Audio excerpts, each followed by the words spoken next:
તમારું નામ અને પરિચય? મારું નામ કેયુર દિલીપભાઈ ત્રવાડી છે. હું 45 વર્ષથી સરખેજ ગામમાં રહું છું અને અહીંયા સરખેજની અંદર બળિયાદેવ મંદિર એક બહુ જૂનું અને પ્રાચીન મંદિર છે. ઘણા લોકો વર્ષો પહેલાં અહીંયા આગળ ગ્રામજનો ઠંડુ ખાવા આવતા હતા, જે પરંપરા ધીરે ધીરે વિચલિત થવા લાગી છે.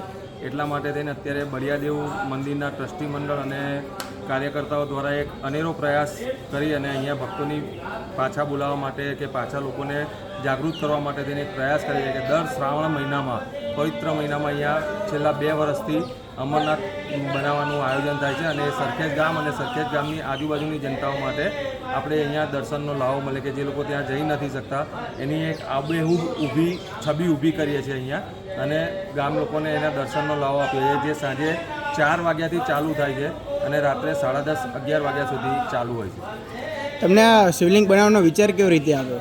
એકચ્યુઅલી આ શિવલિંગ બનાવવા અમે બહુ વર્ષો પહેલાં અમારું સોમનાથ મંદિર હતું, જેનો અત્યારે જીર્ણોદ્ધાર થઈ ગયો. ત્યારે એ પણ એક પૌરાણિક મંદિર હતું ને ત્યાંની બાંધકામ એ વખતની જૂનવાણી પ્રમાણે હતું, ત્યારે અમે ત્યાં બનાવતા હતા.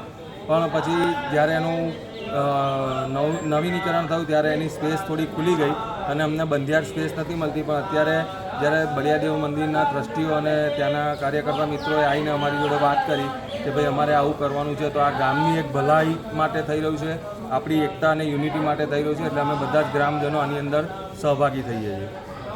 રિપોર્ટર નીલ પટેલ.